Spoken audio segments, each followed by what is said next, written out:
just a Kurp. Yes, I'm only a Kurp. And I'm derpity derping on the inner work. Well, it's a long, long skirp to the derpity squirp. It's a long, long work while I'm stuck in the commerp. But I know I'll go summer. At least I hope and pray that I'll work. But today I'm still just a Kurp. Well, I'm just a Kurp and I derpity derp. Oh, won't you come and derp with Merp? From the depths of the fur, I start as a post so smurf, hoping for likes and chirps to climb up the work. Then it's off to the chirps where the big derps desert. If I pass all the chirps, I'll be shared far derp. But if I get flagged or ignorant, back to the draft I'll jerk. Reworked and repurp in the flirpity flirt. Please buy a t-shirt, help keep Kurp off Serp. Have you read Derponetics? Oh, won't you come and derp with?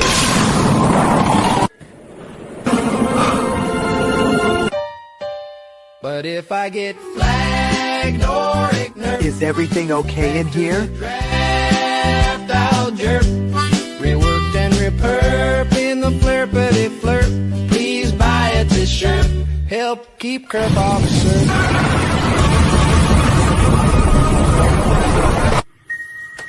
Oh, won't you come and derp with Merp? Wow, thank you for tuning into a Derp with Kurp. That was the long opening. It went on for quite some time, didn't it? But I had to make up for it being screwed up every single time so far. And it's good for my guest today because, as anyone who with the skilled eye could tell you, that long opening was a dramatic retelling of both the Atlantean and Lemurian epics. And that's why I got Jazz Jabroni, Jason Jorjani's here. Finally, a guy who I seen a lot of. I watch a lot of your stuff, dude. You got a lot of interesting shit to talk about. I appreciate it, and thanks for the invitation, Kurt. Yeah. Now, you're not in New York anymore? Did you leave because of Zohar Krav Magandi? Well, I'll tell you this much. I'm certainly not going to go back on account of Zoran Mamdani. So I've been sort of bi-coastal for a number of years, but within the last, let's say, 9 months or so, I've made the move basically over to LA, and I intend to stay here. Oh, you got there right in the peach years of right in the sweetest plum years of LA. Yeah, that's right.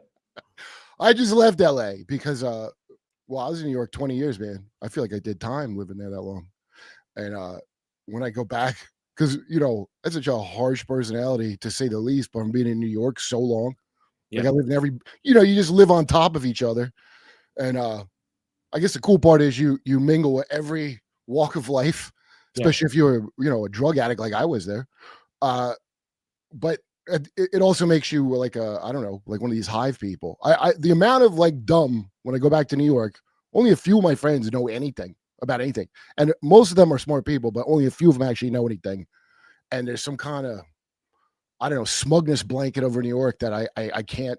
It bugs me every time I go there, dude. I wonder how that happened, Kurt, because I grew up in New York. I'm, born and raised native New Yorker. Where? Well, mostly Manhattan. We were, I was born in Queens, and we were there until I was about, 7 years old or so. And then I spent the rest of my life basically in Manhattan. And I tell you, New York in the 1980s was really nothing like this. I don't know what happened to all the New Yorkers. And the first time I noticed it was during COVID, looking around and being like, where the fuck did all these zombies come from? COVID was a big turning point of screwing all the things. I realized, who am I surrounded by, and where did the actual native New Yorkers go? Well, they get the hell out of New York is what happens eventually. I guess so. I mean, hopefully, unless you have a rent control. Look, now I'm another one, unfortunately. So. Well, I'm not loyal to none of these places. Like, I need to live here. What am I, one of these old ladies that won't move when the neighborhood changes? That's Big J's grandma, by the way. Big J grew up in Ogerson, grew up in like the black part of Philly for a while because his grandma wouldn't move. Wow. And anyway, Now I'm in Austin, which plenty of homeless here, so it's like a little taste of home of LA. So it's not, I don't get too sad about it. I will say it's lousy with Rosicrucians here, it turns out. Now I know you know. I mean, how many books you wrote? Like a lot. You got like 20. The latest one that just came out, this one is my 15th, Thanosis. It's a study of death, the afterlife, and reincarnation. Okay, because you had a very interesting thing I wanted to ask about. Well, this is one of the things that I first saw you say that kind of, I don't know, connected dots to me. But, you know, when you talk about the a 5D civilization is messing with us, right? And because there are a lot of these bureaucracy stories in NDEs. I heard so many stories where there's a goddamn bureaucracy. Yeah. It's bizarre. And they always have that thing where it's like a, you know, they call them Nordics, but I think they're Germans. And they always have the same outfits on, and they haven't changed for millions of years, right? And the same architecture, and it's like a timeless architecture, dude. You're right. What do you think those things? I'll let you explain it better because you know, I'm just a humble drone manufacturer over here. So I'll give you a quick summary of one particularly disturbing case, and then I'll tell you theoretically what I think is going on behind this kind of weird shit. And that case is Betty Andreas and Luca's abduction from, I believe it was the late 1960s, sometime in the 1960s. I remember her name, but I don't remember the abduction. Yeah, so these Greys walked through the walls and came into her house and froze her whole family, except for her and her oldest daughter. And they abducted Betty. And they didn't take her somewhere into outer space. They apparently took her to some place underwater that seemed to be on Earth. Oh, yeah, I kind of remember. Okay, yeah. And she met so the Greys are the ones taking her, right? And oddly enough, they took her out of the house the same way as they came in. In other words, the door didn't even open. They were able to somehow move her right through the wall. Okay. And so they take her to this place that seems like some vast undersea facility. And the Greys bring her over to these tall, like 8 foot tall, maybe beautiful, blonde, Nordic looking people. Right. And these fellows who looked like they could be Swedish supermodels told Betty, look, we're the angels. We work for God. And the Greys work for us. And what these little Greys do is basically they go around recording people's deeds. They make records of people's lives. Okay. If you're familiar with the near-death experience literature, it jives with the accounts of many, many people that during their NDE, they had their life played back to them. Right, the life review where you got Jesus is like, hey, I got a DVD of your life or whatever we could watch. And I just saw that, dude. But, and Betty walked over to this huge mirror-shaped thing, like a doorway or a mirror from out of which light was streaming. And some of these Greys floated through this opening and went toward the light. And the tall, beautiful blonde people said to her, oh, that's God, pointing toward the light. And you can't go in there yet. You're not ready to go in there yet. And that thing sent Jesus into the world, and he's going to be coming back soon. Right, okay. So then they take Betty, after this, they take Betty, and they bring her with them to a hospital where basically these Greys are responsible for escorting a recently deceased soul into the afterlife realm. Okay. Now, what this case tells you, and you know, this is just an epitome. There are many such cases. And Billy Carson has the same thing. They walk through his wall, the Greys, he says. That's how Billy Carson got his start. Yes, and if you Billy Carson, if you look at the communion letters, these were like hundreds and hundreds of letters that were sent to Whitley Strieber after. Oh, I was reading that not long ago. Yeah. And his deceased wife, Anne Strieber, edited these letters. Mm-hmm. And one of the things that Anne, his wife, noticed was how many accounts there were of people who witnessed deceased individuals during their abduction with the Greys. Yeah. Cases where, for example, let's say somebody's Uncle Harry died and they didn't know it yet. Nobody had told them. Like it happened the night before and they hadn't gotten the phone call yet. And then they're abducted. And during their abduction, they meet Uncle Harry and he's with the Greys. And he tells them, hey, I just want to say goodbye. Tell your dad, like everything's good with me, whatever. And then they come back with this information after their abduction. And then the next day, let's say they get the phone call informing them of their uncle's death, right?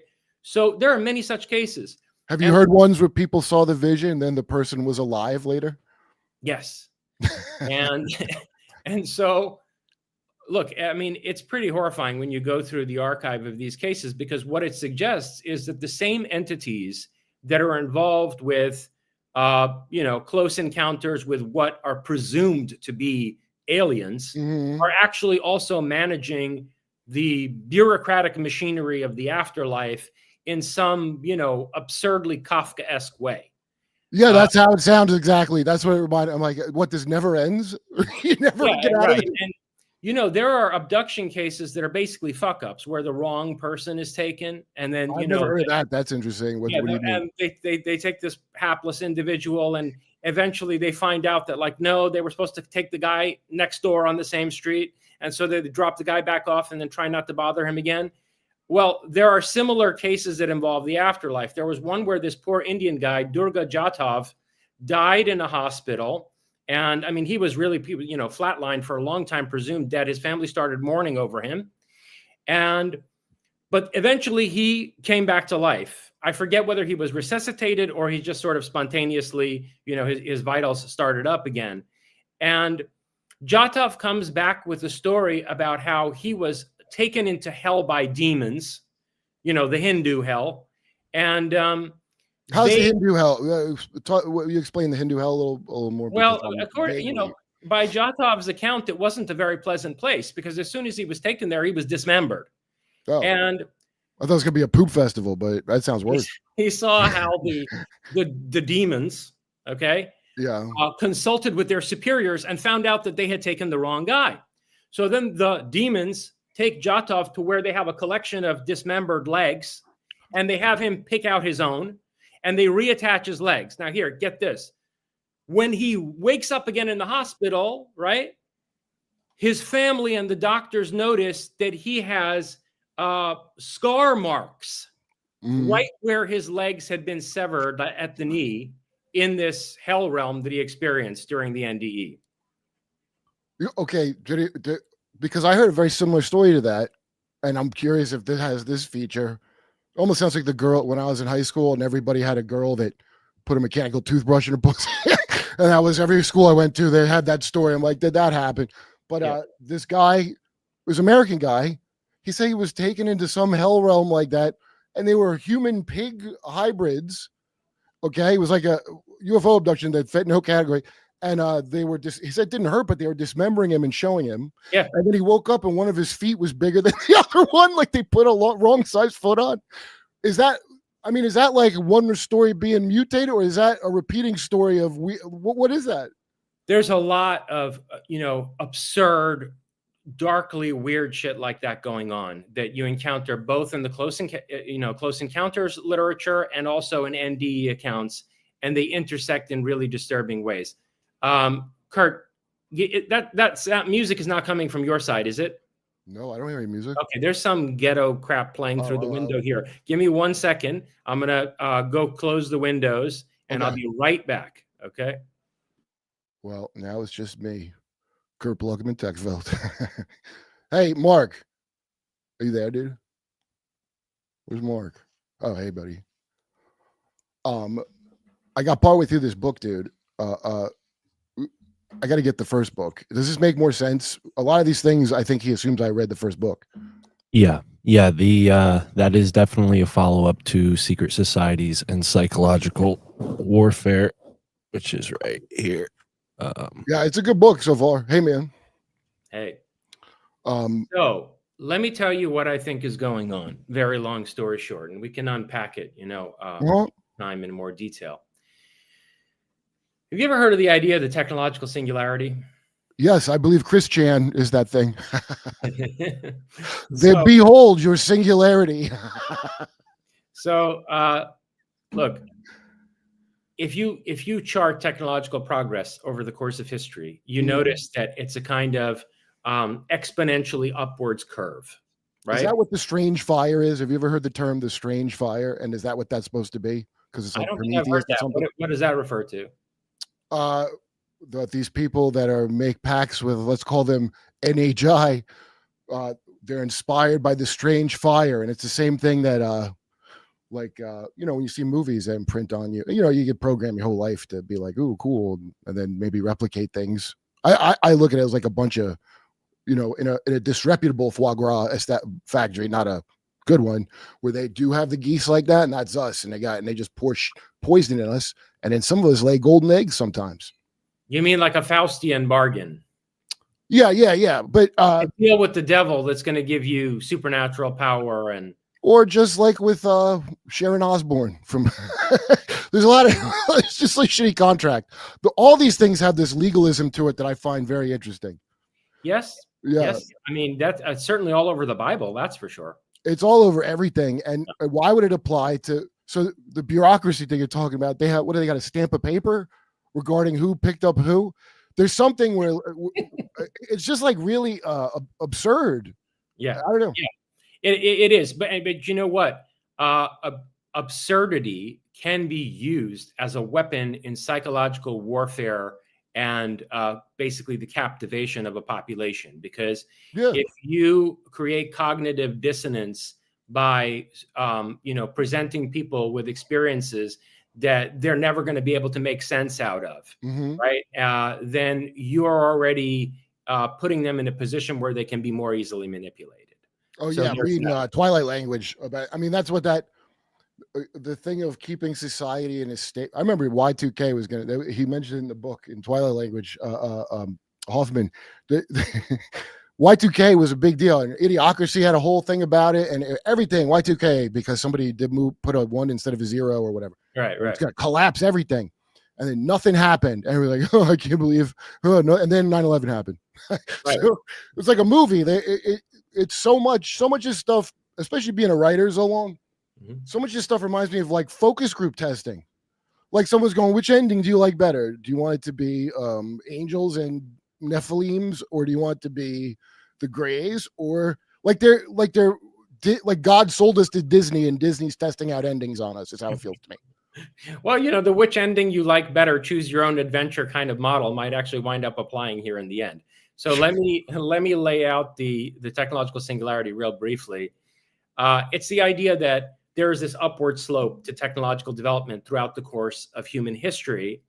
But at a certain point, you have technological developments like, let's say, genetic engineering, artificial intelligence, robotics, and so forth.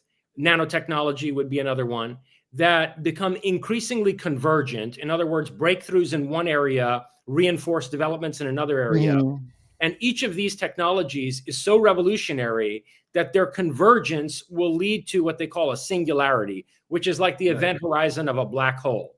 It's a point on that chart of the upward sloping, exponentially increasing technological development where the curve becomes a spike. And you cannot predict future technological developments from past ones beyond that point, because let's say AI and genetic engineering will converge in a way that produces a superhuman form of life that is then furthering its own technological developments in ways that our human minds cannot even comprehend. What about this way?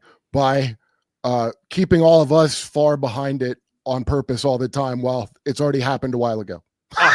Exactly. So look, I think there's tremendous evidence that I've gone through in several of my books for a singularity level human civilization in the very distant past. Massive architectural, structural engineering that we can barely reproduce today. Like, for example, the platform at Baalbek in Lebanon, the Osirion at Abydos in Egypt. What's the Osirion? The Osirion is a series of extremely high precision, like laser precision cut, huge megaliths that are, have two colonnades. There are two sets of these basically rectangular columns, and they're on a platform, and there's a trench around the platform that looks as if it had water in it at one point. Oh, okay. And this whole structure at Abydos in Egypt is under 8,000 years of sedimentation. So for 8,000 years, it's been being covered up by the earth. There's no way that it was built underground. Nobody could have moved these blocks in any way we understand, even above ground, let alone underground. So this is, again, evidence that interlocks with, let's say, Baalbek's Trilithon platform in Lebanon, where each of the stones is 1,300 tons. They've been lifted 40 feet into the air and put onto smaller stones. Clearly, these structures were engineered by a civilization that in some ways was in advance of our own. Right. And there's actually no reason to think it was aliens, quote unquote. Oh, yeah, right. Non-human life form, because every single culture on the earth has myths telling us that people built these things. Tall, beautiful looking people built these things. So what that suggests is that the technological singularity already took place at some point in the distant past.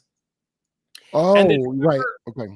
And whoever's behind the UFO phenomenon, and whoever might also be managing what we think of as the afterlife, is preventing us from reaching the same technological singularity. That, for example, the reset that resulted in the destruction of Atlantis was an attempt to prevent that culture from reaching the same singularity. And it should be cause for concern, because within the next 20 years or so, the convergence of all these technologies like AI, cybernetics, genetic, engineering, and so forth, are bringing us to the point where we are also going to have the kind of super, intelligence that these people did in the distant past, and it will give us a kind of parity, a kind of put us on an equal footing with whoever's behind the UFO phenomenon. Now, if they're manipulating and controlling us in some way, obviously they're not going to want that to happen. So they're probably going to try to engineer some catastrophic reset on the planet to put hundreds of years between us and the singularity again. Mm-hmm. Well, I yesterday when I was doing what do you call it, Fighter and the Kid, and I don't know why it's upset Brian Callen so much. He's like, he goes, what do you think the thing is? So I'll just blurt it out. That I think some kind of interdimensional trillionaires transhumaned and cannot detransition, and they got to hijack something with you in some way. And that's what that's about. I think these assholes reran things probably 5 or 6 times, and it's not going how they want. Is the wild speculation that I feel as a humble weapons manufacturer here in. I agree with that. If only all the weapons manufacturers were as humble as you are. Well, Obama Luckman raised me right. Wait. So also the distant past. Oh, this is the other thing. Like, that's really no different than the distant future, is it, at that point? Because if you think of it as positional and not, this is a thing. Who was I talking about this with? It might have been the last one with. Maybe I was talking to Aaron, the Scientology guy. But what? How do you keep time? Like, our whole timeline is like they count down for some reason, and then up again, and then China, it's 10. What is it in China now? The year 7,000 or something. Like, so that's just kind of arbitrary. And then really what governs is your tech. You can look at Earth as a time machine. Like, we're doing this. Someone's poking the dirt with a stick somewhere else. They live in the past. So it's kind of, if I have the technology, I live in the future, right? Right. So our timeline is broken. One of the things that I've argued, especially in my book, Closer Encounters, my main study of the UFO phenomenon, is that UFOs are flying time machines. That's the real. I think you're right about that. Disclosure. That's the real problem with disclosure, because it's not about unveiling a craft that can get you from New York to Australia in an hour. The thing is a flying time machine, and you cannot hand those out to the public. Okay.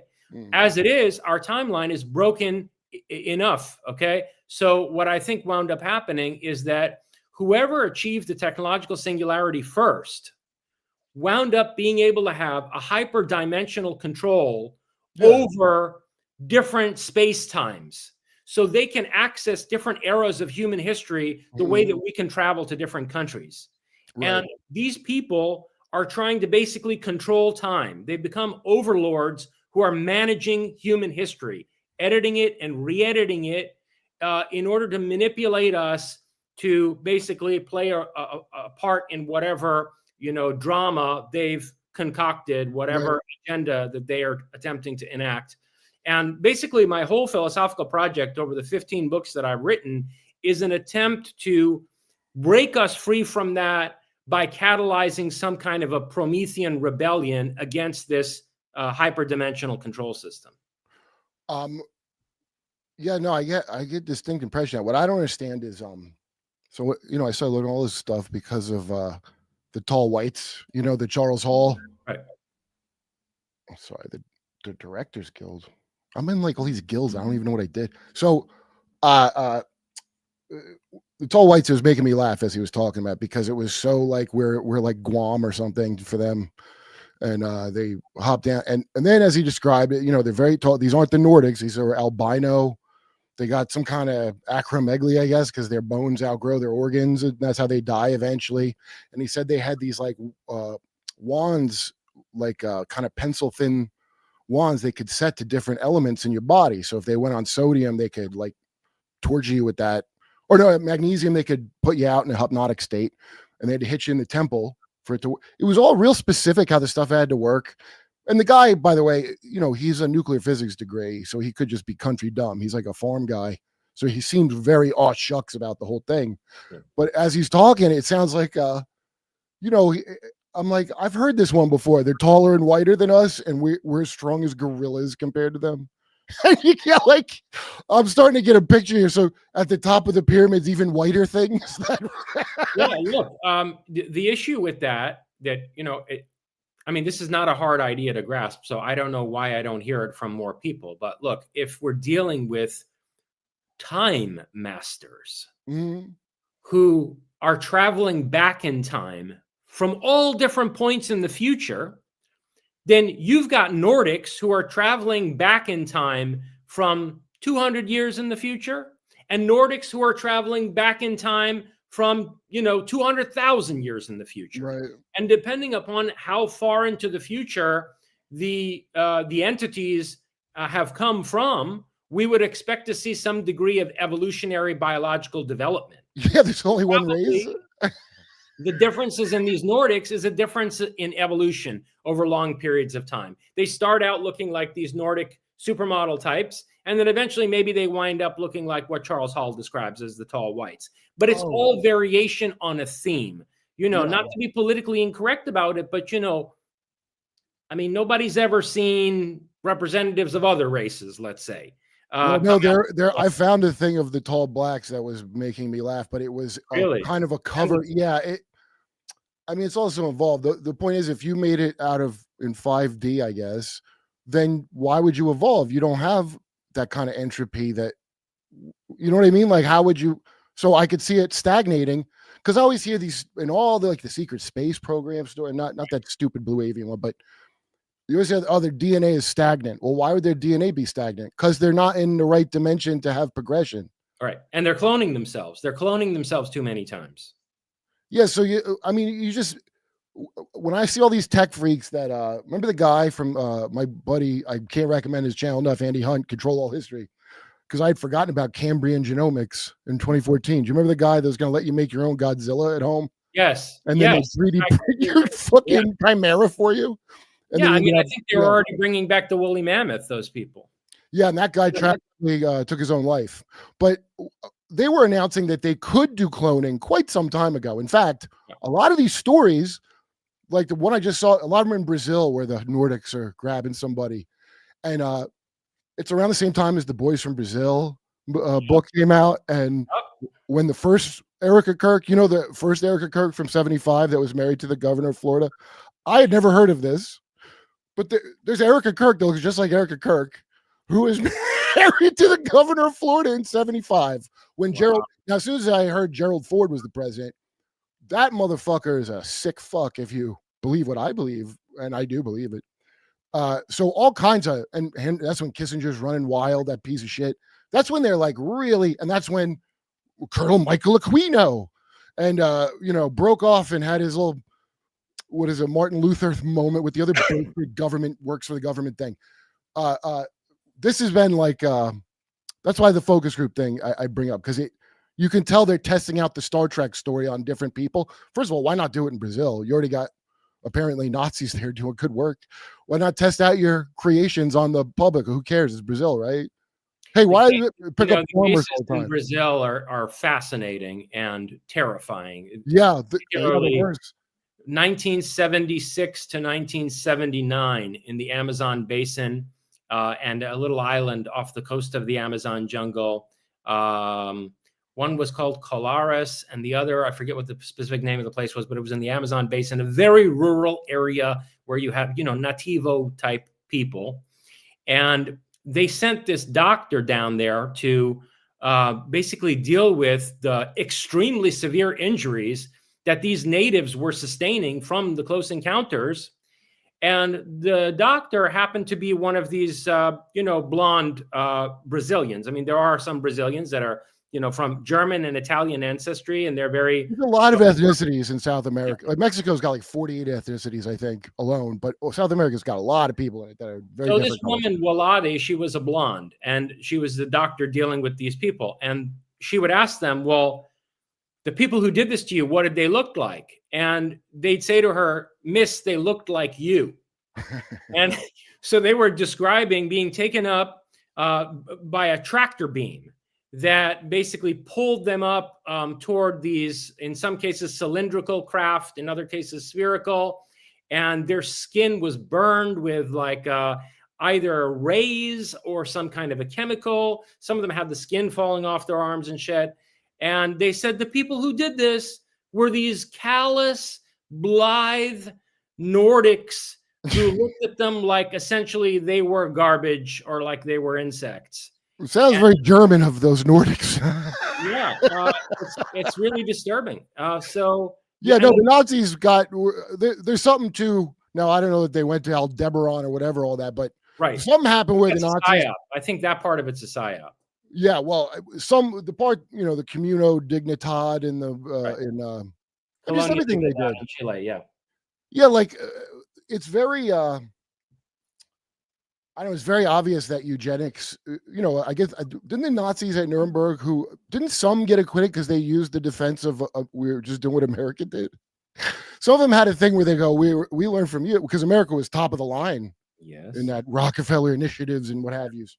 Yes. So this is an argument that I make at length in my book Closer Encounters, that people think somehow eugenics is an invention of Nazi Germany. No way. The United States pioneered eugenics from the 1890s onward, and by the 1920s we were way ahead of the Germans. And in fact, the Nazis started their eugenics programs to play catch up with Americans. Right. Of course, given our Constitution, it was done on a state-by-state basis, not federally. Right. But many federal judges, including Supreme Court justices, were in favor of it. So one thing you have to understand when you look at the close encounter phenomenon is that the ideology of creating some kind of a Nordic master race comes from America, not from Germany. And it goes all the way back to the 1890s.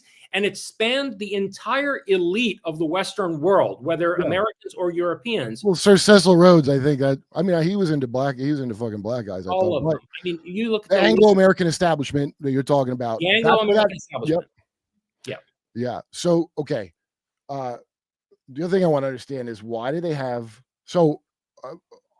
did you, GATE, you heard of GATE, I'm sure, and all that, Gifted and Talented, it was called when I was school. So I was in that. Yeah. I don't think anything happened to me, but I don't really remember any of it. Other than we drank fluoride, apparently. This pink shit we drank was fluoride. I don't know why it would be. How old were you, Kurt? I want to say it had to be like around middle school to like high school, but I think I failed some spatial test that I had to make up because I wasn't there. Because I remember my guidance counselor, Ms. Paradise, being real shitty at me about it. Ms. Paradise? A lot of people, when I tell this, they go, "What?" I'm like, looking back now, it's a strange name, but maybe it's just really boring, and I don't remember it because of that. But a lot of people, friends of mine that were in it, and it's a lot of private contractors, so no two stories are like that much alike. Yeah. But my friend Brooke was telling me because she was in College, Texas, and she had to go to an annex of the school and they had all the kids getting a hot air balloon basket in this dark room. Air balloon basket in a dark big hot air, yeah, and then they lowered a projector, and then it looked like they were like flying over Italy, and I was like, "What?" And so I wasn't You know, I never was expecting that's the thing, but it's probably some remote viewing shit now, I Right. would guess. And Right. Zach Amico, the comic that writes jokes and shit, he did Dr. Peter Venkman shit from Ghostbusters. He had like a colander on his head with shit, something like that. Really? In Yeah, the GATE program. yeah. Well, okay, it was called Gateway in this. I can't remember if Jersey or North Carolina. One state we lived in, it was Gateway. Uh-huh. And one it was just called Gifted and Talented. At no point did anybody call it GATE, but Gifted and Talented Education. Right. Then I heard, I want to say around 2012 or so, like New York City stopped doing Gifted and Talented, and it was like, you know, the rich don't want to, you know, let people up into their class anymore. That's what this is about. But actually, what I think it's about, they got everything they needed out of it, so that's why they're not doing it. That's my guess.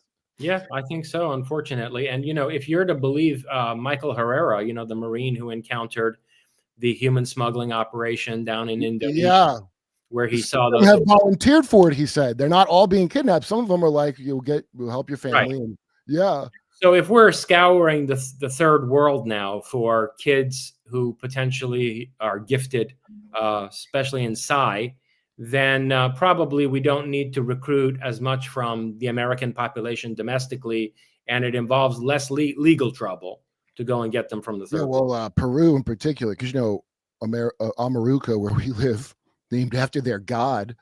Much of the trafficking of the kids, it's the bloodlines of. It's just like Game of Thrones shit. Yeah. The bloodlines of kings, because you can get a lot. It's not, you don't have them rule over everything. You harvest them for their parts.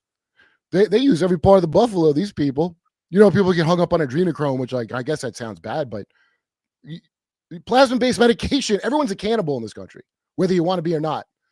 If you want to get technical about it, because that's how they make all the shit. It's like that. What do you call it? You know, the Phoenician way of you poison people with snakes and get their fluids when Yes. the body makes antibodies.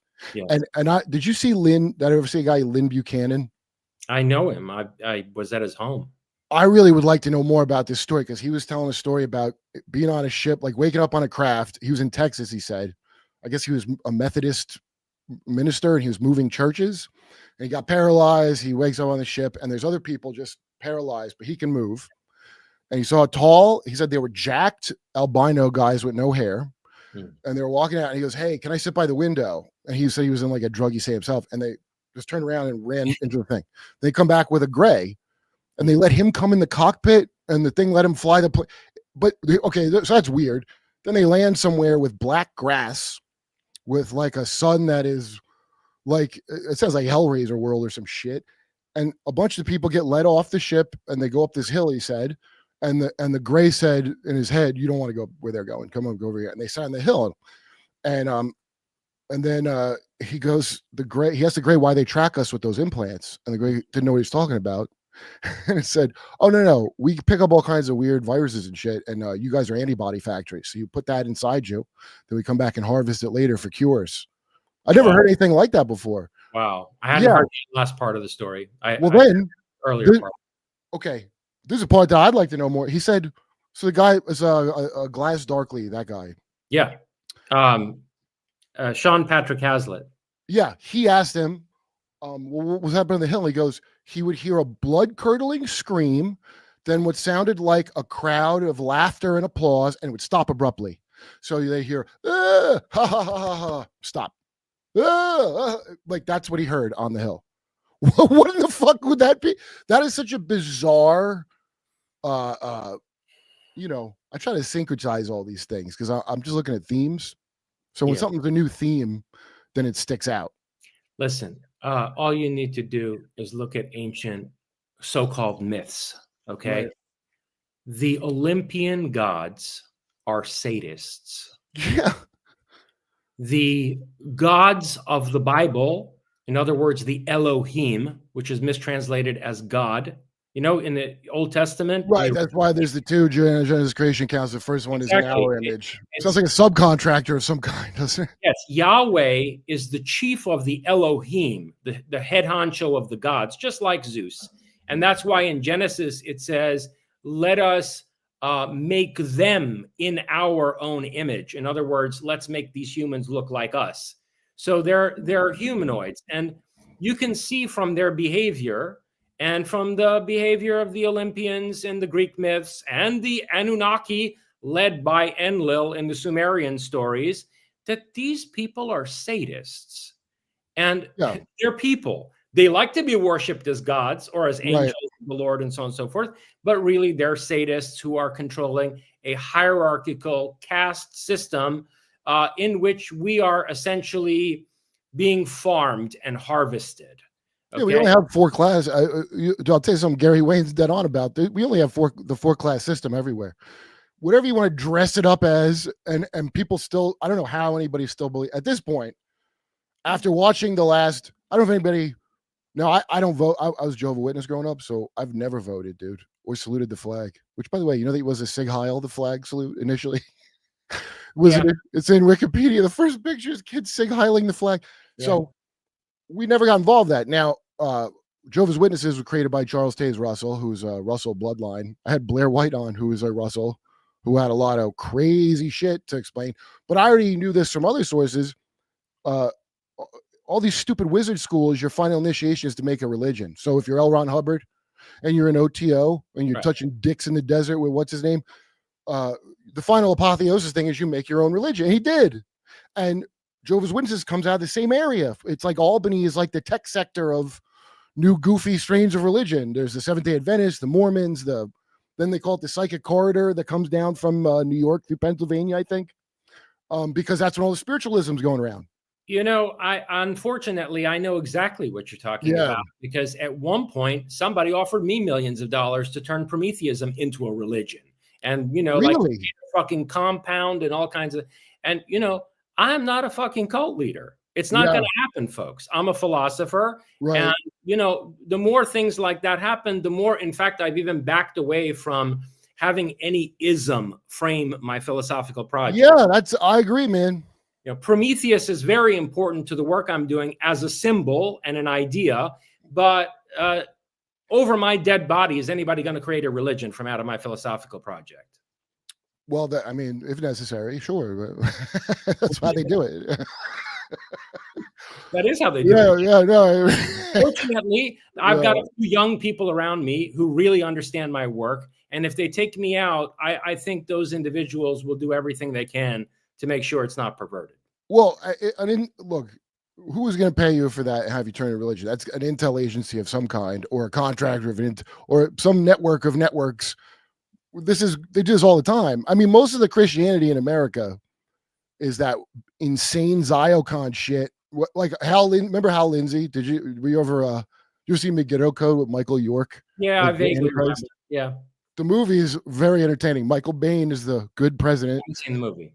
Michael York plays the Antichrist. You could tell he's like, this is nuts, and he's just having a good time. But Hal Lindsey, all that, like when I'd be knocking on doors, or I had little born again friends whose dad's a Marine and he has Jack Chick tracks, and we would be arguing about like the Trinity or you know, the modern state of Israel being a thing. And so because Jehovah's Witnesses, I'll say for them, are not political because it pollutes your thing. It automatically compromises you if you are political. Why they don't get taxed, supposedly, because you don't have those. Anyway, they would. It was all like very clearly to me as a kid, modeled on some patriotic fusion, like ancient Rome kind of shit, like where you're supposed to. Your religion is based around the shitty foreign policy of NATO at the end of the day.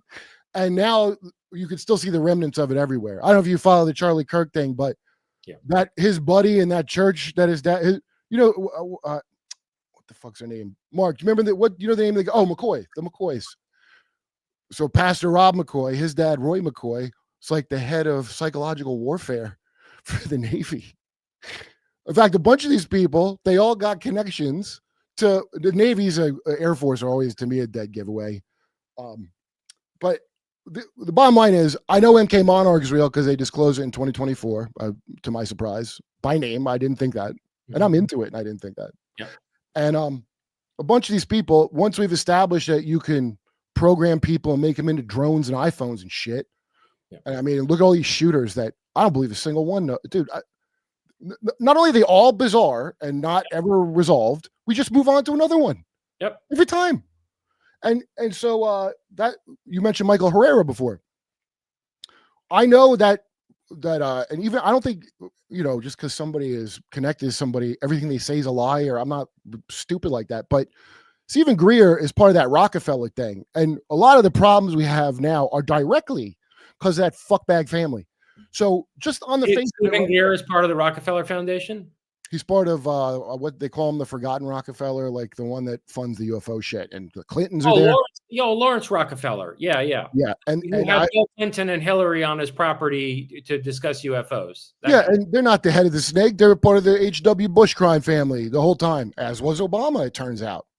This is all very surprising to me. I knew they were all vaguely related, but I kind of chalked it up to, we're all related on some. I don't know. I just dismissed it. But, some eighth grade girl did a book report. Did you ever see that when she traced? They all go back to the King of England. They all go back. It's exactly like Tragedy and Hope.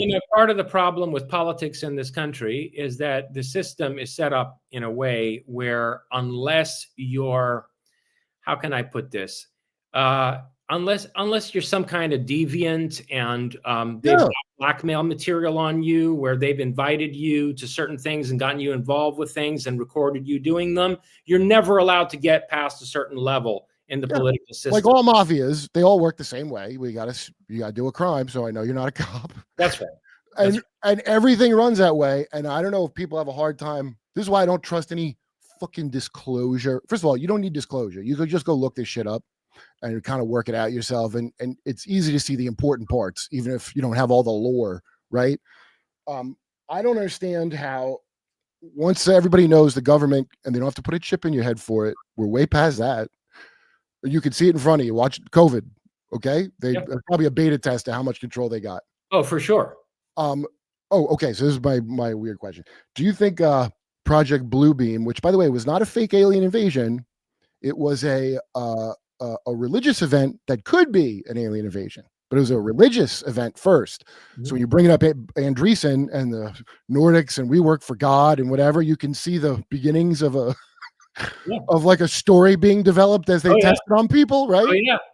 But I bet you that because climate change, by the way, that's been horseshit the whole time. I mean, I didn't understand the level of, and conservatives I would argue with, I go, I hope you're right. Well, you know what? They were right because NASA, we have more rainforest than we've ever had.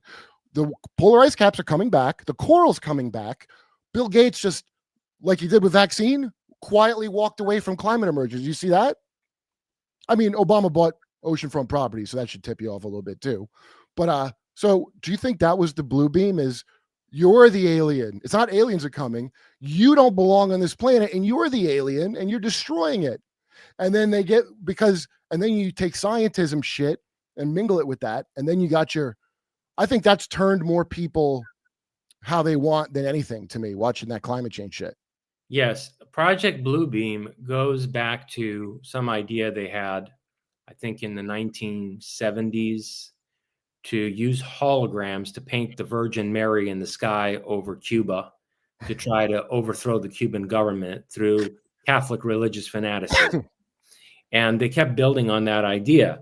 And what's really disturbing about it is that when you look at that kind of psychology on the part of the controllers, it doesn't take very much imagination to extrapolate that out into the psychology of the people who run the afterlife bureaucracy that we were talking about earlier.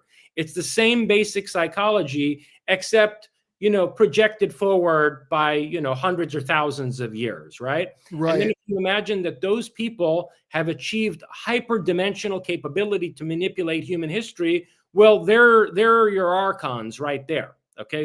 Yes, that's exactly what I think is that, because that's very interesting what you said before, by the way, of like you got people planted because these are all just like points. They're just addresses, not even point in time. So you have your network spread out overall. And so you can coordinate back and forth.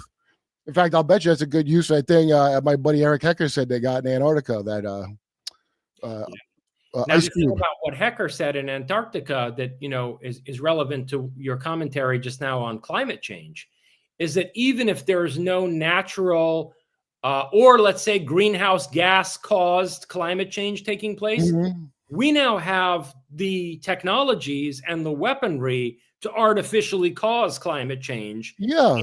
To basically weave some narrative that it was on account of greenhouse gas emissions or whatever. We can produce natural disasters. And Lynn Buchanan, who you mentioned earlier, told me that one of the things he sees happening over the next 20 years, using precognitive remote viewing, is he said that there would be a number of natural catastrophes that were actually artificially produced. And that this was going to be one means by which, the socio-political structure of the world would be radically transformed.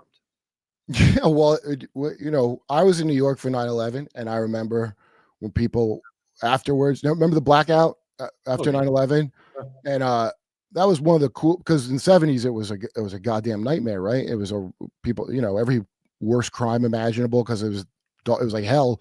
This one was like a cool party, dude. It was one of the best nights I ever spent in New York. Was walking around during the blackout, everybody's hanging out, having a good time.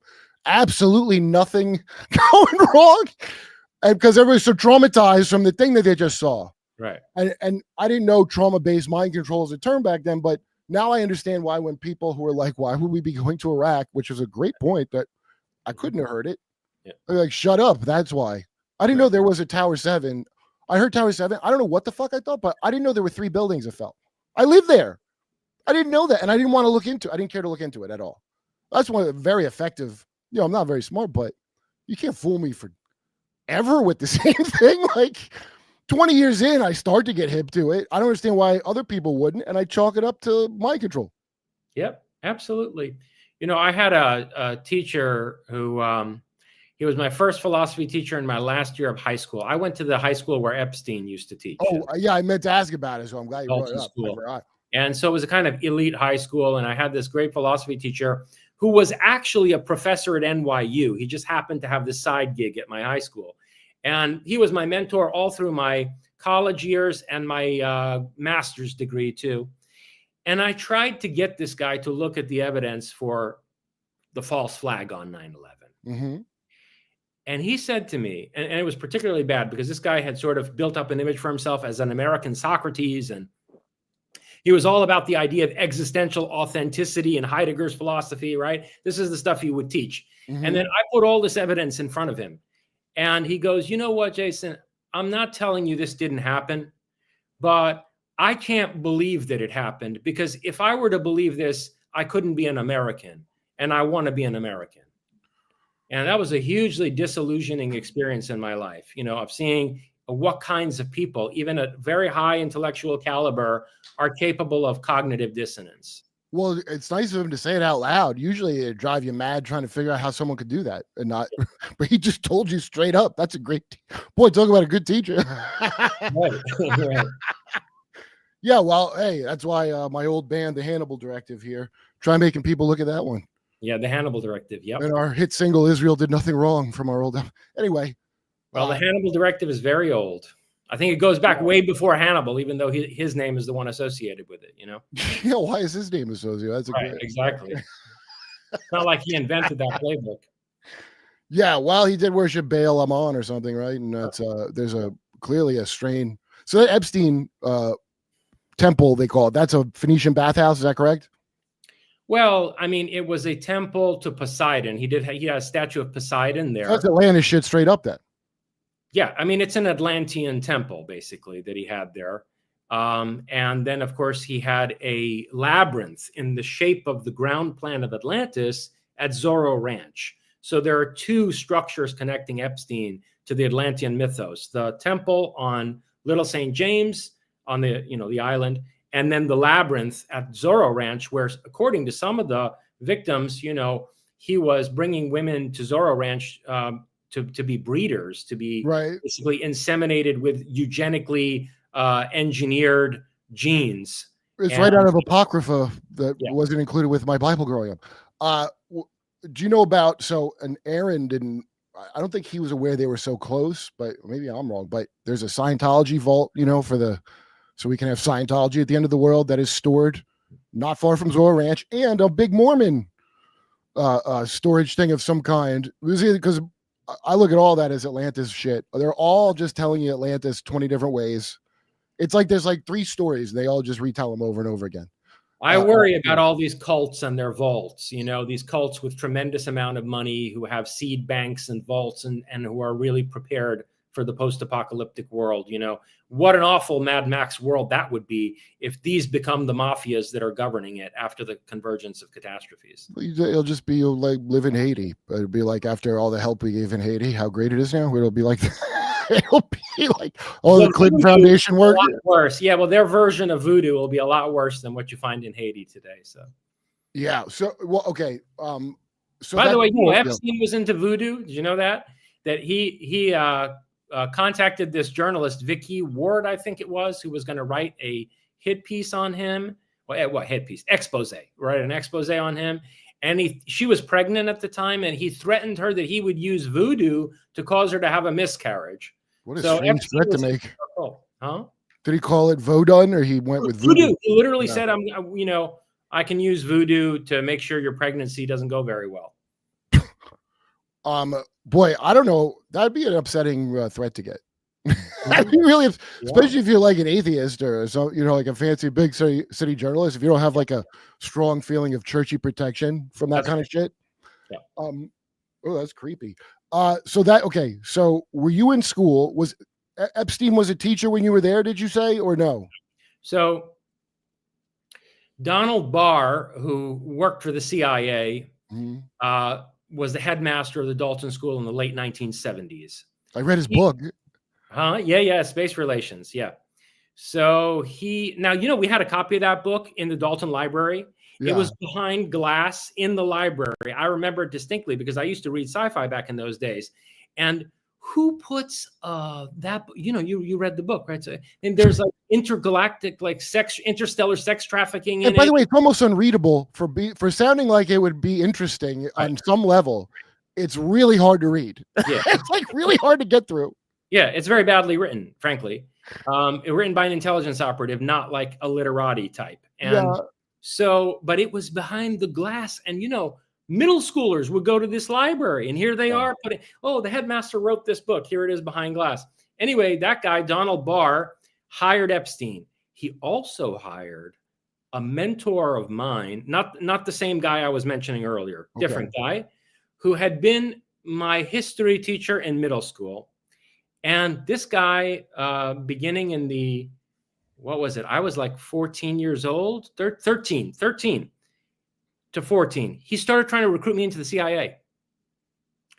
So I can easily believe that Donald Barr was a functioning CIA operative because he hired Epstein and he hired this guy who was also trying to recruit me into the CIA. And their whole thing, and I researched this later, I found out that these programs actually existed, where they would go to teenagers and say, look, the CIA will put you through college. They'll pay for your college tuition and all this. And then you come work for the agency after college. So he was trying to recruit me. And another teacher of mine said, this guy, he's a CIA recruiter, like, don't get too close to him, whatever. Anyway, so Epstein had left Dalton by the time I was there. I believe in the early 1980s, he had used his connection to Dalton parents to get hired at Bear Stearns and these various investment firms. Because, we had all these rich Jews there. And, basically he was networking with them to get himself these high finance positions. But the interesting thing is that I did meet him on one occasion for less than 5 minutes. And this is a story I've never told before, so maybe it's worth getting into. I knew a girl who had been, let's just say she had been a close friend to one of my friends. And so this girl never became my girlfriend, but we became very close. We became friendly. Okay. And so she would confide certain things in me. And I noticed that these older men would come and pick her up from the school, like in the middle of the freaking day, like 1 o'clock in the afternoon. Ferris Bueller's Day Off. Yeah. I'm like, where are you going? She's like, I have to go with these guys, whatever. And there were these older guys. And finally, I asked her what the hell the deal was with this. And she said, well, they're offering me modeling opportunities for Victoria's Secret and various things. And I said, okay. And she said, well, the head guy thinks he can get me into Harvard. He has connections at Harvard. And And then we find out years later, right, Yeah. that Epstein was close to Larry Summers, who was running Harvard, and he had key card access to the evolutionary dynamics division of the biology department at Harvard for a decade after his first prosecution. He still had that key card access, and he was using Harvard's resources for his genetic engineering program, for his eugenics program that Al Dershowitz even says it creeped me out. The shit Epstein used to say about genetics reminded me of the Nazis. So, the Dersh said that? Dershowitz said this. He said, I don't know, the stuff that Jeffrey used to say about genetics. I have no moral compass whatsoever, and I am grossed out. So this girl used to be picked up by these people, and she said, okay, I'm doing modeling for them, and the head guy can help get me into Harvard, etc. One night, and she was in the dance theater workshop. Now, she fit the typical Epstein girl profile, good-looking blonde girl, and she later went on to have a relatively successful career. Anyway, one night there was this dance theater workshop, and she was in it, and I came to watch this performance. And after the performance, I noticed that there was this guy and a woman who was with him, who I think was Ghislaine Maxwell, and they were like telling her to hurry up and get ready to go with them. They were annoyed that she was taking too long to leave. They were like, the car's waiting, you need to get your shit together, and we need to go. And I knew that he was one of these guys involved with these guys who would pick her up from school. So I confronted him between the gate. We have this gate, and between the gate and the door to the school, he came out the door, and I gave him this look, like intense, accusatory look. And he turns his face to the side. He's wearing blue jeans and a black leather jacket, and had like sort of salt and pepper hair. And he turns his gaze to the side to avert my eyes. And he says, well, I used to teach here. As if that was kind of an weird. Excuse, like, as if that is some justification for why you're taking this 14-year-old. I'm shocked that he averted his gaze. That's an interesting thing. Well, because I looked at him with some ferocious intensity. Yeah, well, I mean, you would think someone that far gone would have no shame in their game. Well, it is interesting what his reaction was, and because he could tell that I cared about this girl and was concerned, Well, it could cause complications later. Yeah. So that was my brief encounter with Jeffrey Epstein outside Dalton. Well, I've always said I just want one thing, and that's justice for Jeffrey. I know he didn't kill himself. It's so weird. Yeah, there's you seen the pictures of that camp that Epstein has a lodge at now, I guess, at kids camp. I forget what it's called, but Maria Bamford, the comic, went there to the Epstein building of it. And it's shocking the amount of people that I know who have some strange connection. Well, because anything showbiz related, of course, is going to be connected to that. That's so lousy with every kind of, spy or mind control freak. Yeah. I mean, think of all the movie. I mean, it's all like they do this. Why do they do the same movies over and over? Well, until you learn. That's why. Yeah. It's called what do you call it? It's just dogma. It's like to re-imprint it, and then people go, hey, the normal slop, they change the ingredients. I don't like it no more. Like the original Star Wars slop, you change it to this. Right. And now because they can sense something's different in it, but what are you gonna do about it? Nothing. That's what. Do you know about Barr's other book?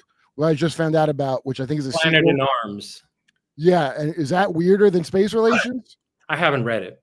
I've only read Space Relations. I have a copy, but I haven't read it. The Oh. first one was so bad that I couldn't bring myself to read the second one. I know. I keep wanting to read ex spy fiction, like E. Howard Hunt supposedly had these James Bond novels that were fairly popular. Not about James Bond, but his own version.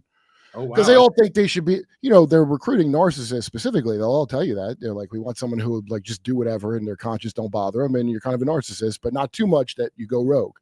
He's like, that's real specific. And Fleming himself was a MI6 operative, and he was responsible for the operation to extract Martin Bormann and basically facilitate his settlement in Argentina.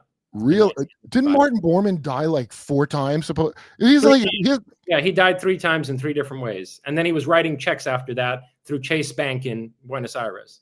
That's my favorite Chase, because the Chase logo is very obviously a swastika. Once you see it, you can never. J.P. Morgan financed the rise of the Nazis from Manhattan. Yeah, and that's like I don't think people know that. I view a lot of these things as gain of function research, and Hitler's like a COVID. Like he's not He's not the scientist making the COVID. These people, especially, I think they have a quest always to make a good like moon, like a homunculus kind of thing. Yes. And I'm sure, I guess Hitler must have had good genetics for Yeah. creating this like this vessel to it for a disembodied thing to inhabit, which is what I think what the goal was with him. And he was such a good conductor, clearly, to these people. And you could see, like, Boys from Brazil, it's not because they want the same Hitler back. They just want that vessel back. Right. I bet you could load all kinds of stuff in it and make it very charismatic. Perhaps you could, but the actual Hitler, I think, basically was retired when they brought him to Argenta Bariloche, and I imagine that they basically said, sir, take up painting again. Just enjoy painting your sunsets. Do you think he got better than George W. by the end? We've got it all taken care of. You don't worry. Bormann and Scorzani were really running the show, I think, from 1945. Oh, right. Scorzani's the guy that did our fun. Right. Let me read super chats real quick because I finally have them enabled and I probably should read them. Okay. So first one I got from Brady Green, $2, Derp me daddy. Okay. $1, no message. That's fine. Let's see. Oh, great and honorable Judge Kurp, just want to remind you that BB is getting slimed out in July. And this info is brought to you by what do you mean slimed out? By the Bible codes. Thanks for getting super chats fixed. I know everybody was like, come on, take my money. What's wrong with you? Okay. All right. Well, I guess we'll see. I'm not into this like hidden code. What? That just means that they're going to kill him. Well, I predicted at the end of, without any Bible codes, by the way, I want to point out, that in the end, they're going to blame BB for all this. The guy was between a rock and a hard place. That's why he had to do October 7th, because they were about to throw him out. But he answers to worse people, which are terrorists, that the freaks that shot Yitzhak Rabin back in the 90s, that Ben Gvir freak. And if you want to know what's going on over there, read Israel news. It's so much more honest than American news. It's crazy. They're remarkably forthcoming over there. Okay, wait. Except about the prison rape thing, though, you'll go to prison if you expose that. Okay, wait. Let's see. So basically, Jews. Yeah, I guess I don't know what that means. Mark drinks pee now. Mark, is this true? Let's see. Keep seeking truth. Okay, fine. Chiliop Hangle Frat says, my therapist told me the other week that he was a member of the local Freemason Lodge. Maybe I found my man on the inside. Maybe I can get a blowy from the Templar talking Baphomet. Keep up the good Derp, Kurp. Maybe. I heard that's a good way to get in, is to stick your that's how was it Tony Blair or David Cameron? Who's the guy that stuck his dick in a pig skull and then Black Mirror was about that? Let's see. Flick off 872. Have you not derped with Jason Burmish yet? Not that I haven't appreciated most of your guests so far. I'll get Jason on. I do his show all the time. I can't read your name, but $2. Is Jorjani giving us noble lies for greater good? That's probably a Plato reference. Frank Sidebottom. Dr. Jorjani blew my mind with this story about the line from Bhagavad Gita being removed from Eyes Wide. Oh, what? Yeah, what was the line removed? To protect the good, to destroy the righteous, and to firmly establish the Dharma, I come from age to age. Oh, that's weird. Why was it removed? Because the way Kubrick had used that with the shots of Cruise walking through the orgy and taking it all in, what Kubrick was trying to say is that judgment is coming to these people. They think they control the world. They think they're all powerful, but actually they're going to be judged in some kind of an apocalypse, some kind of a reckoning that's on the horizon. And I think they got that message and decided to basically pull the film and replace those lyrics as soon as possible. I wonder if that's the only thing that got cut, is just that. Oh, no way. No way. That's Yeah. the most obvious thing, because they actually did release it with that. And then within 2 weeks, they pulled all the reels and had them replaced. But I'm sure before the film even made it into the theater, I mean, look, there are people who've testified that they worked with Kubrick for years. They shot a ton of footage in New York City that was never used. So that film was massively manipulated. I just ordered the Criterion edition DVD of it. And, Criterion has built a reputation of coming out with like really well-curated director's cuts. I would be willing to bet that they're about to destroy their reputation by putting out, the European version, whatever international version, with minimal edits. I doubt any kind of restoration of what was originally in that movie. Because they were already mad at Kubrick for Strangelove. That poked a lot of eyes doing Strangelove. It wasn't like just that movie. It was like he was pissing him off, I guess, with all kinds of. And then Arthur C. Clarke, that degenerate. I didn't know. Collative learning guy has a lot of Kubrick interesting stuff, and but I don't remember where I got this from. Somebody else Kubrick called up Arthur C. Clarke, who was in Sri Lanka. Now imagine being such a PDF file that you can't be in England anymore. Imagine a knighted pedophile that can't be in England. How bad you must be. He had to go be exiled to Sri Lanka, I guess. And so Kubrick was kind of jabbing him when he called him up. He goes, "How's your exile doing?" And he goes, "Oh, l'enfant terrible." I forgot Arthur C. Clarke is also the one that made that Childhood's End book, right? Yes. That's him? Where we all learn to accept the devil and give him our kids so he can be a hive mind. I don't know what it is with PDF files, but they all are like humanity's bad because they're bad. You know, like the Getty, she's not that. She's just an ex-heroin addict, but the Getty bitch has a biohazard tattoo on her fucking. And so the, you know, what's that? Just Stop Oil. She's the big funder of that. You know, you all have to live primitively because I come from a despicable family and I got HIV. Whatever. Let's see. One time I got slurped by Kurp. Let's see. If you want to lose sleep, look into Voice of God tech. Look at the data was openly used and think of the. Are you talking about voice to skull stuff? That's in Metal Gear, dude. That's what he's talking about. Yeah, voice to skull. I think. What's his name? David Icke. His story of go in this bookstore and get this book. I just suspect he got voice to skull. And Whitley Strieber got voice to skull once. He was hearing, you know, messages coming into his mind, and he looked out the window, and there was like a van parked not far away with like a, you know, the transmitter and whatever. Yeah, dude, he actually drops a lot of very interesting hints that tell you what's going on that I don't even know how much he's aware of. Yeah, but it's very worth listening to a lot of his stuff because I was like, wait, what did you just say? Let's see. Max Meeks 9910. My books are censored since 2015. Sorry, man. Unvaccinated. Hey, what's up, unvaccinated guy? I'm back, baby. I'm back. Mason 2307, derping my Kurp to this one. Good for you, man. True 3K. Epstein's Zora Ranch had amazing hospitality. I highly recommend. The room service was divine. All right, fair balance we are on this, Joe. The right hand neutrino. What do you think of Dr. Mishlove saying that Atlantis, being demons or aliens, is the razor's edge of discernment?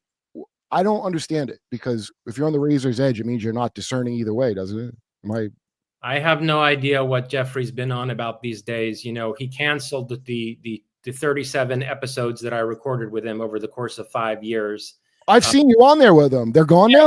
He unlisted all of them and basically canceled me. And I don't watch his show. I have no idea what he's on about. You know, regarding that's Atlantis. The New Thinking Welcome guy or something. The New Thinking Aloud, yes. Yeah. That guy. right. Okay. So, but I do know he's had this traditionalist Charles Upton on his show a bunch of times in the last few years, and definitely Upton's take on Atlantis is that, you know, basically it was a demonic civilization and it was destroyed by the angels of the Lord and so on and so forth. So I hope he's not caving into that kind of discourse, but that could well be. The name, I mean, the thing that seems so silly to me is like everything just seems like a reskin on top of a plasma blob to me.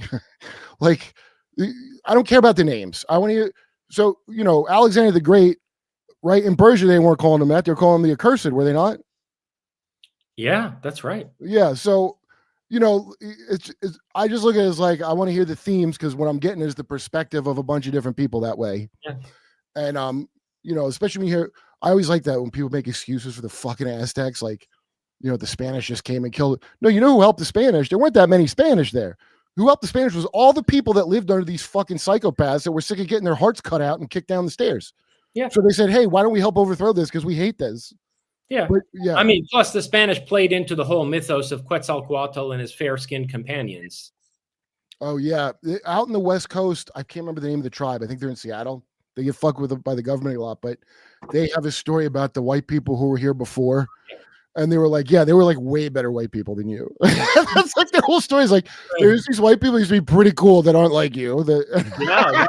You know, the Smithsonian Institution used to go around collecting their bones, because when European settlers first arrived in America, they found the Indians worshiping mounds that contained the remains of these antediluvian white people who used to be in North America. Well, And I say that because you'd be surprised what wacky Joseph Smith style explorer cults found shit in those mounds and went on to create real fucked up cults. yeah, I'll bet. Yeah. Let's see. Kurt, the kind of guy to wear Brillo as a wig. No, this is a Party City. You missed one, Kurt. Oh, Jason, is there any credibility to the Urantia book? Well, you could answer that. I know what that book is. To be honest with you, I would say no. And, it's one of the tens of UFO cults that were created between, 1950s and the present. There are many such examples, both in Europe and America. A crazy one in Quebec. There was a crazy one in Spain in the 1960s, 70s. And Urantia is another example of that. Have you read that one, Jason? Which one? Urantia? Yeah. Only brief excerpts from it and kind of a general overview of what the nature of it was. I was involved with a guy who was deep into it at one point. Yeah, not to jump ahead of you, but I mean, I kind of agree with your assessment, but I'm just curious what you make of the level of detail, because that's usually what separates Urantia from your run-of-the-mill UFO cult, is that their book is this channeled text that's like, encyclopedia length and full of detail, but it's like, I don't understand what the result of that was intended to be. It just seems like it fizzled out. Well, a lot of the UFO cults were based on channeling. And this is something that goes back thousands of years. It goes back through all of our recorded history. And one of the most notorious examples of it is the Quran. Muhammad was a channeler. If you study his life and mission in detail, you can see that he was not just some political opportunist, some like hybrid of Moses and Caesar or something. Mm-hmm. No, Muhammad was a channeler, and the Quran is a channeled text like the Book of Urantia. And this shit's been going on, all throughout recorded human history. So the idea that people would continue, Muhammad's prophetic mission, quote unquote, extended over 22 years. The idea that you would continue to receive channeled messages for decades is nothing new. So that the Urantia people were able to reproduce it doesn't surprise me in the least. Yeah, I mean, also, dude, here's what I suspect, not necessarily a Urantia book, but every single thing where you get the aliens give you a talking to, like, if you guys don't stop with your war, I didn't do that, motherfucker. Why are you saying we? Right. The leaders, apparently. Why don't you stick your finger in their ass and tell them that shit? Right. Why? So as soon as they turn it around on it's you, the people who are bad. I mean, by the way, what Trump's doing now, are you still loyal to MAGA? No, asshole. You said you were loyal to me. Right. I was never loyal to you. Right. You said, I'm going to work for you. That's right. And I didn't know you were just talking to the widow Adelson. Okay. Right. Kurp, we go on Israeli podcast. Love you both. Which Israeli podcast? Or is that the name of it? Is it called the Israeli podcast? Kurt, the kind of guy to wear yellow lenses to the beach. Everyone looks cowardly. I just started wearing these for my Kurp Luckman Techfeld disguise. Eliphas Levi designed the 1856 Baphomet deliberately and with full awareness as the precise infernal inversion of the Swedenborgian heavenly marriage of love and wisdom, good and truth. Well, no offense to Johnny Appleseed, but I heard they're a PDF file cult. At the end of the day, they all become some weird thing where it's not just the fluids of adults, you need the unpolluted fluids of children for your gross. It's all gross. It has to hide things in grossness. Did you read the recent story about adrenochrome? A recent one? Yeah. I know they're saying watch for more of this. Do you know China does bad stuff like that? They're all talking about how China is keeping young by taking the blood of the young and the organs of the young. What ghouls they are over in China. Thank God I live here where nothing like that goes on. Am I right?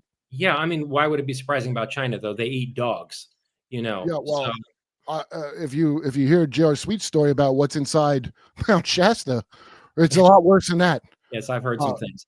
So, but adrenochrome, no, apparently recently, because of course, everybody makes fun of this as a QAnon conspiracy theory and all this. But recently, there were scientific studies that have shown that if you inject the blood of children into adults, it will completely revamp various internal systems of the body and replenish the vitality of organs. So apparently there's something to this thing. Oh yeah, they where- traffic it through Lake Havasu, by the way. It's not just adrenochrome. Everybody gets hung up on one thing. They use every part of the buffalo, assholes. Every time you have all your emotions and feelings could put something interesting, some hormone that could be harvested. And what's creepy is even in the alien thing, like that Lynn Buchanan story, I mean, it's ubiquitous. We got to harvest the shit out. We got to use you as an alchemical machine, and then your body will make things for us that we can use. And they use everything. They use every part. There's fetal alcohol, fetal abortion tissue in all your food. It's like an MSG. It's like a monosodium glutamate. Reminds me of Stuff, that movie Soylent Green. You remember that from the 1970s? Yeah, you'll be lucky if it's just people that you get in your Soylent Green. It's going to be much. They're going to 3D print people for you. Okay, wait. The technological singularity curve is a visual representation of the Tower of Babel. I don't know, but seems like ogre levels of symbolic layers. Tee-hee. I don't know if that tee-hee was symbolism or you were giggling. But yeah, the circle-y circle thing is just the Poseidia design, ain't it?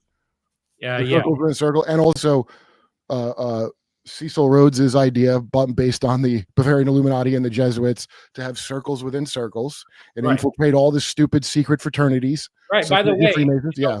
At the height of my involvement with, people who you could call, let's say, behind the curtain, in like from 2016 to 2019 or so, one of the things that I learned was that the Illuminati is not a group. It is a network of intersecting secret societies. Illumined ones. They don't say Illuminati. Yeah. It is a confraternity of the individuals who have memberships across multiple secret societies. You have to be in a bunch if you really want to go to the top. Exactly. And also, then you get to go Tomorrowland on the 33rd degree with George Clooney. You could see him, or Ayn Rand. Remember when the hero John Galt Rothschild, they're going to sabotage the infrastructure back home? Yeah. the breakaway civilization. That's what Ayn Rand is depicting there. Galt's Gulch, or Atlantis, as she also calls it. Yeah. Like in Orban the night, Kurp, you came to me in a dream, and I was instantly hooked. Grateful you started this podcast, so I give. All right, cool. Thanks, man.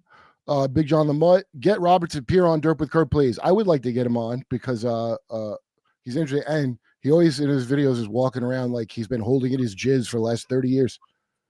He's always got this look like he has not come for a long time. I don't know if you know the secret. Did you know the secret to all rocketry and is something with making jizz wishes? I waste my cum wishes myself. I just wish for more wishes, but you could really make great things if you utilize it. Kurt's guest is drinking from the same thermos that was removed from an inmate booked in Florida jail last month. Is that what? I didn't know. This one here? Yeah, Hawkins High School. That's from Hawkins. It was removed from an inmate. Was that Ghislaine? You're saying Ghislaine has a Hawkins thermos? Well, that sounds like a deep rabbit hole. Kurp, I love you, Derp. Thank you. Thoughts on Aboriginal cave paintings of sky people in Australia? Any thoughts on them? Well, I think they're probably, attesting to close encounters on the part of those tribes. Sure. Yeah. They're not very good at drawing. That's my fault. Huh? They're not very good at drawing, but, whatever.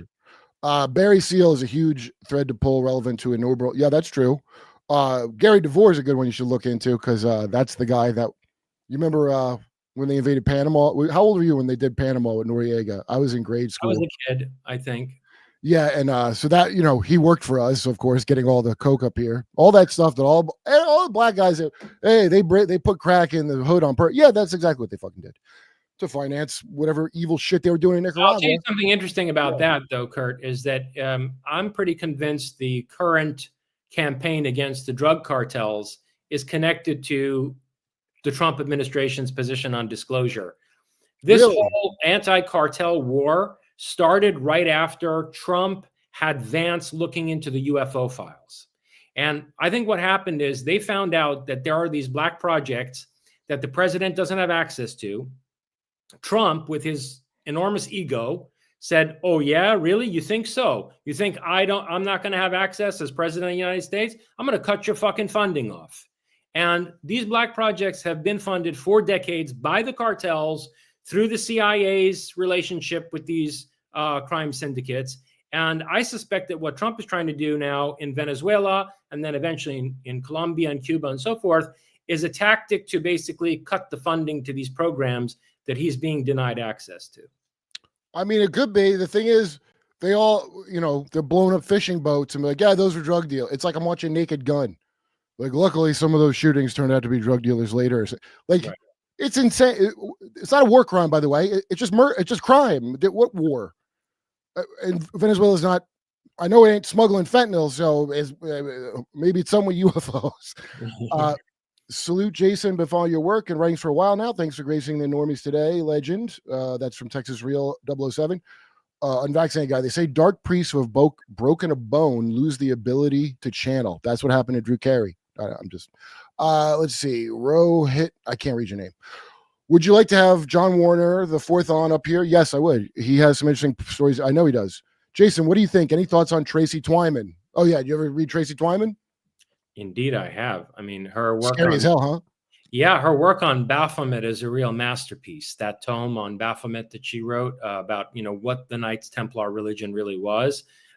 It's a superb piece of work, and I've referenced it in some of my own books. I also think you should have John Warner.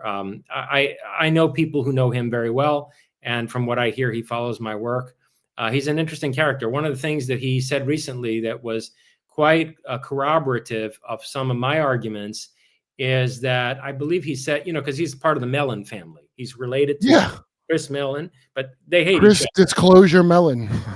Yeah, they're not exactly on the best of terms, right? Those relatives. Right. And he said that I think it might have been his father had told him, his father knew, or father or grandfather knew Alan, I think it was his father, knew Alan Dulles. And that Alan Dulles has told him that in 1944, while the war is still going on, Dulles somehow got himself into the Skoda works in Prague, the most high security Nazi military industrial facility. And Dulles himself witnessed the manufacturing and operation of the Nazi flying saucers, which we then subsequently imported into this country. Very interesting. So if you have John Warner on, ask him about that story. I will. Jason, did you read The Project Prometheus by Gerald Feinberg? How do you feel about transhumanism? Yeah, I am quite familiar with it. And in fact, I write a great deal about Gary Feinberg in my novel, Psychotron. So if you're interested on my take on Feinberg in particular, check out my novel, Psychotron. Transhumanism, look, I keep belaboring the point that we're being presented with a false alternative here. It's an alternative between traditionalism on the one hand, a kind of Luddite, anti-technology, back to nature traditionalism. White square, black square. You only get two Masonic choices forever. Versus soulless, materialist, Borg transhumanism. And I categorically reject that false binary. And I've been trying to develop a much more humanistic sort of, how can I put it, constructive, progressive in the sense of constructive, humanistic vision for how we can be individually empowered by continued technological development. So my Prometheism is a third way that, is in opposition, certainly, to traditionalism, and also does not fall into the trap of sort of soulless, reductionistic transhumanism. By the way, I point this out to a lot of people that are ostensibly Christian. Traditionalism is not what Christianity is. And the big thing, if you read it, Jesus was anti. In fact, that's what he would tell the Pharisees they were huge pieces of shit about, was because they made the law of God invalid with their traditions. So the spirit of the law, not the letter of the law. The law is not a perfect, don't be Judge Dredd all the goddamn time. Okay, wait. Going back to Epstein's Royal Ranch, I forgot to mention how amazing the tall whites were, so caring, I guess. What snowboards do you ride? I rock a Libtech Rice Pro hybrid rocker and a Capita Black snowboard of a Death Comer. I'm a two-planker. Sorry. I'd tag you all in all of Sapir stuff. He sounds down. Okay. Is that good? I heard they quit using lead paint because they had a hard time scanning houses. With the lead removed, they can get a real good scan of you.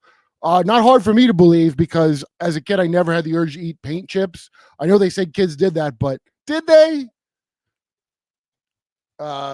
Illuminati apparently doesn't exist, just like conscious AI. If only it were documented in a video.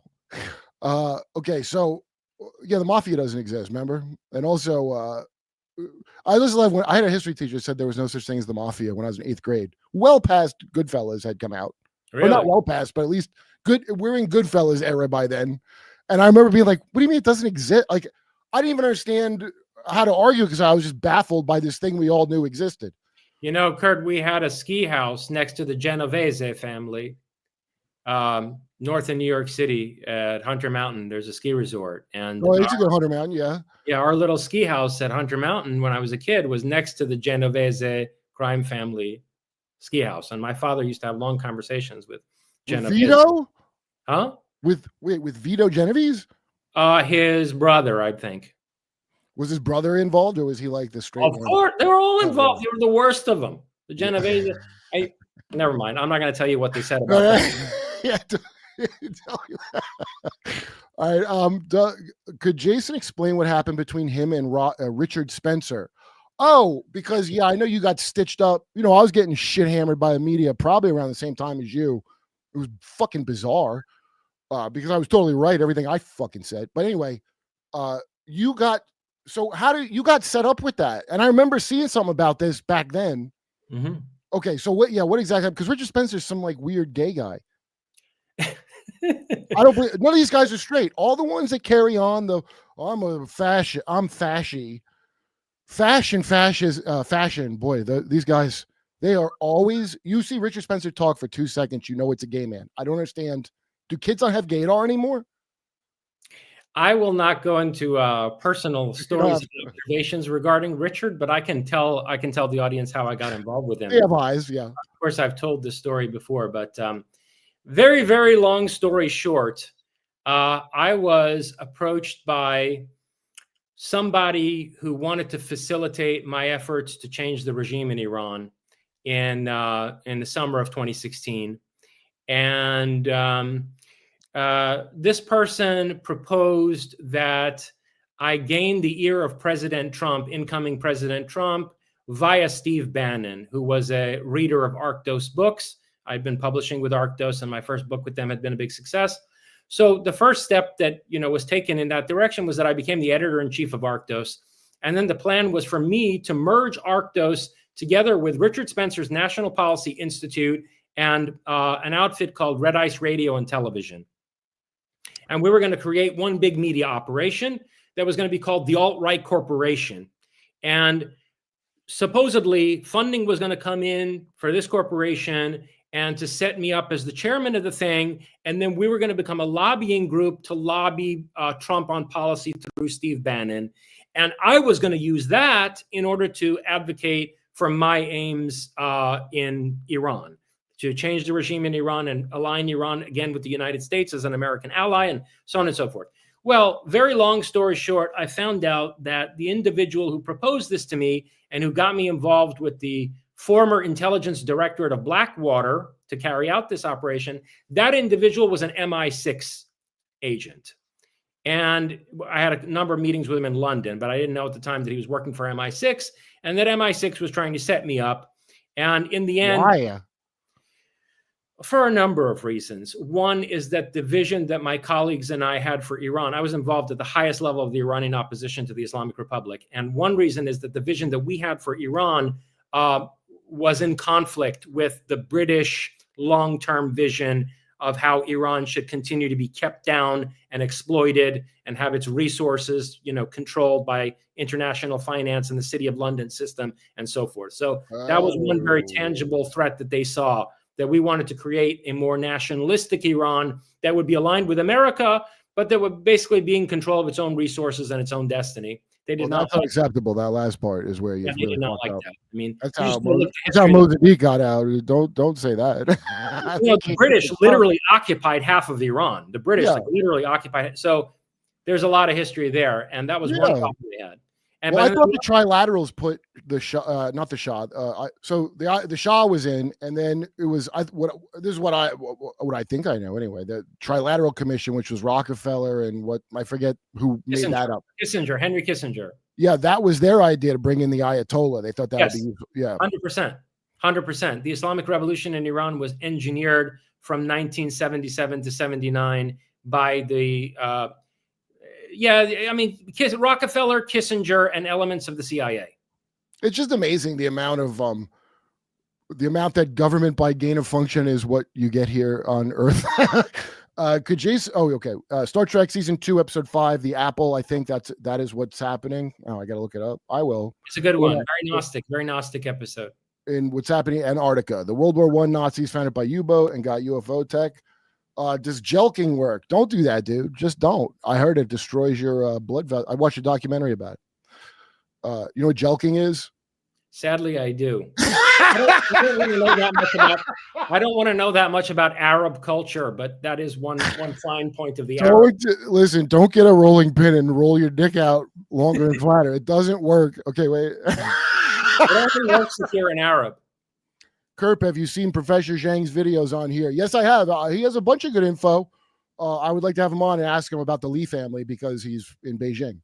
But like I said, I don't have this shit where, Lev said this to me when because a Ukrainian disaster that we funded through BlackRock, it was always, the Nazis we funded like Islamic terrorists. Oh, yeah. They're not all Nazis in Ukraine, obviously, but the people with guns that the CIA and the State Department backed up, those ones are Nazis.